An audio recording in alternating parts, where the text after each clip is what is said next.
Hello guys! Welcome back to my channel. My name is Adelina. So guys, ang isi-share na ngayon ang aking mga mulaklak na cactus guys. So excited ang lola nyo na i-share sa inyo yung mga cactus ko guys. Kahit hindi pa siya masyadong bumukadkad ng todo. Gitna po kasi nito guys. Bilog pa. So hindi pa siya bukadkad na bukadkad. So gymnoblock ko guys. Lima po yung flower niya.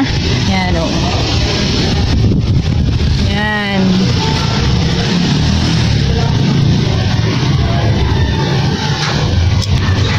So guys, sabay-sabay silang namulaklak oh. Para ng headband.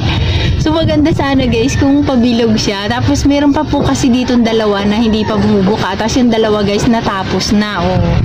Hindi siya sumabay. So yung lagay ko dito sa aking kittel. So matagal na po ito nakatanim ditong gymnoblock. Parang kasing laki lang po ito ng mug. Nakikita nyo guys dyan na hindi pa nakabukadkad yung gitna. Bubuka pa po siya ng mas malaki. Binutasan ko lang po siya ng ganito. Yung iba, yan.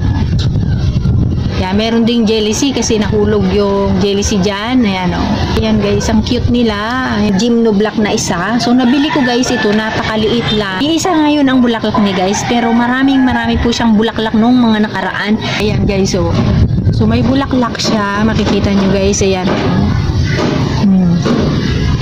Yan ang flower niya. Buti meron siya sa dulo. Kasi lagi pong andito sa ilalim yung mga flower niya guys. Ayan o. Yan. Palibot po yan. Marami siyang mga bulaklak yan guys. Cute po ng bulaklak guys. O. Yan. O. O. So, ito yung mother plant ko ng stinky. Nilipat ko dito. Dati nasa maliit lang siyang pot.